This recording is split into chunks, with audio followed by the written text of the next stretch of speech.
How to be a good software developer is all about working well together with others on a team. It's about collaboration and team collaboration, making your team successful. I mean, if you really think about it, you don't really need to be a good software developer if you're independent on your own and it's just you writing your own code. You can do whatever you want. You don't need good practices that other team members can benefit from. You don't need to be able to really document your code well because you've got it mostly in your head anyway. There's no need to share that with it. So it's all about being a software developer that's good is someone who is well collaborative with others on your team. That's really the biggest part. How you write your code, how you submit pull requests, how you document information. That makes it easy, and communication is a big part of that. And that's probably the largest part. It's really how you communicate the code that you write, what it means, and how others can interpret it so that we can easily and more collaboratively work together on a team. That makes you a good software developer. Part of being a good software developer is collaboratively working together with code contributions, and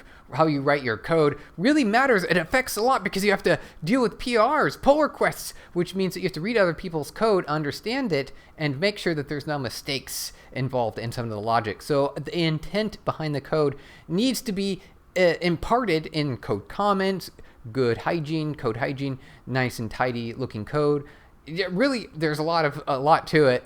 First one is to keep your PRs reviewable. Before creating a PR, describe your changes in the pull request description. If this gets too complicated, you've made too big of a PR. Split it into multiple smaller chunks that are easy to review. Everyone else on your team, they have to review this information, so you got to make it easy for them.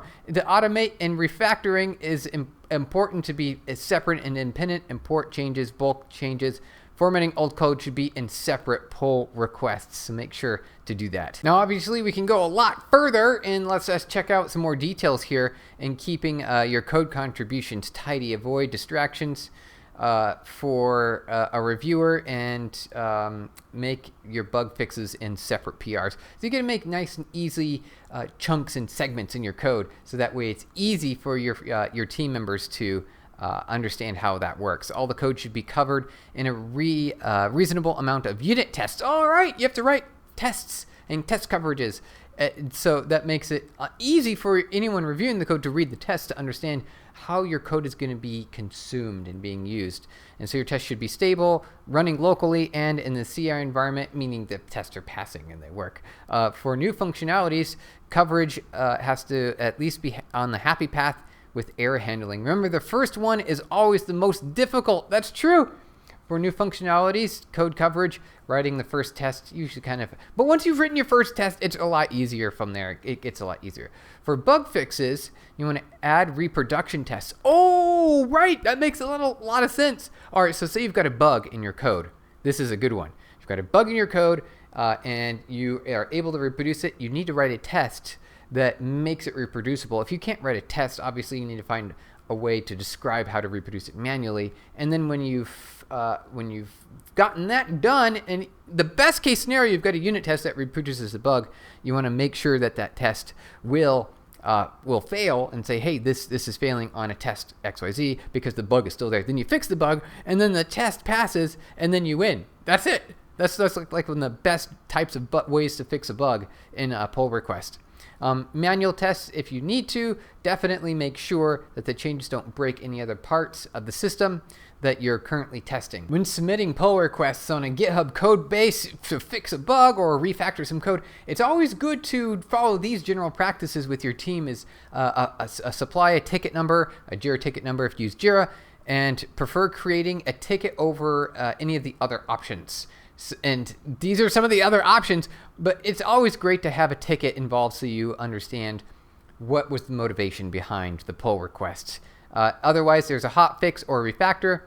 When you're creating the branch name, you want to prefix either the Jira ticket number or a hotfix / or refactor / where change is not related to business logic. That makes a lot of sense. That's actually that's a pretty good common practice when you're naming your pull request titles, as well as the branch name. Here are a few extra pull request creation best practices. To be a good developer, you need to follow at least some of the essence of these ideas, and your team might require it.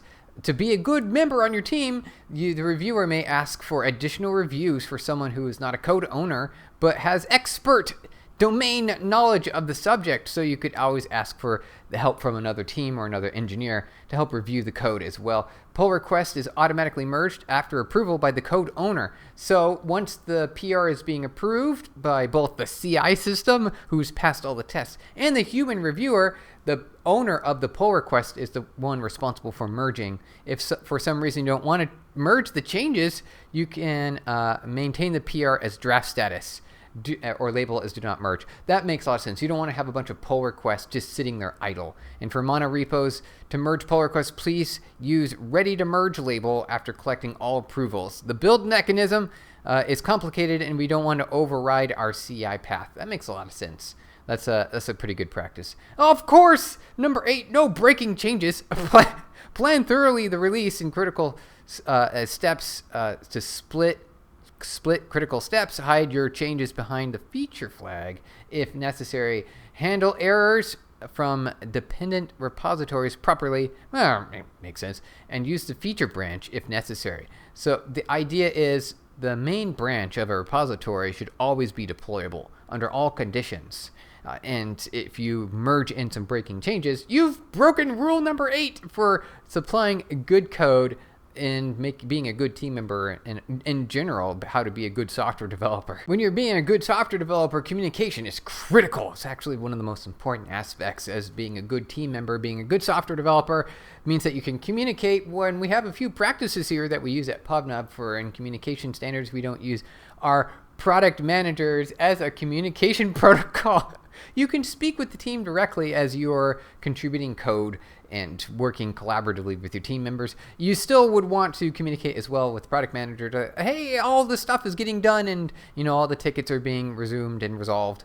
There's that common practice. We also use Slack at PubNub, and in Slack we should be used to address tech and any code base related issues, pending PRs, and possible dependencies. Also, it's really beneficial. Any changes affecting other teams, like common libraries or micro frontends, must be communicated with the team or on Slack with the Slack team that would be affected. That makes a lot of sense. That's fair. That's like a really good, fair option. Yeah, that's actually the biggest step.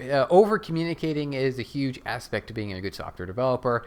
Often it's very difficult for everyone to remember everything, and if you are able to continuously communicate, you will have a good time or a better time. I mean, you communicate clearly as well, and say, hey, all these things are done, and this is what got done. This is actually a pretty important step to being a good software developer. One of the common practices of being a good software developer is using semantic versioning. Hold on a second. What is this? What is this semantic? Well, it's just a way to write the version number that is related to specific aspects of your code, any break-in changes, or just minor upgrades.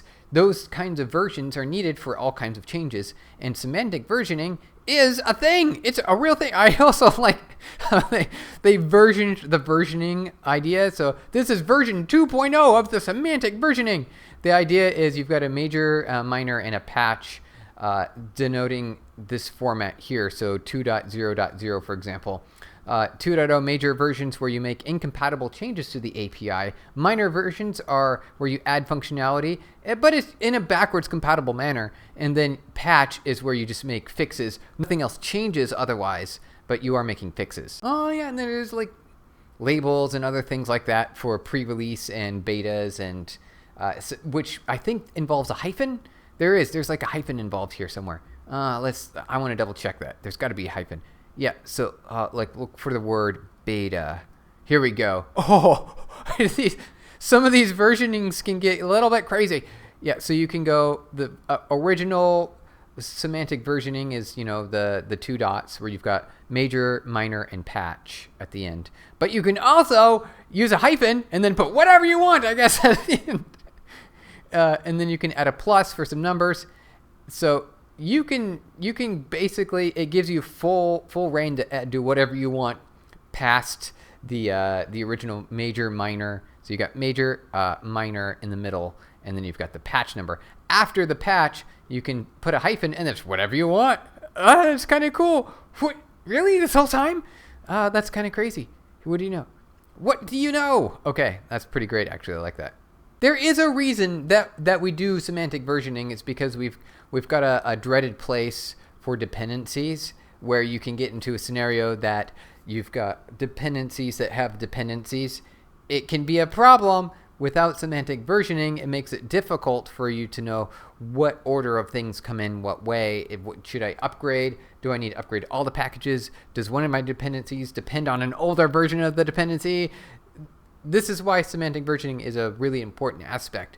This is in just software in general. So being aware of semantic versioning is actually a good way to be a good software developer.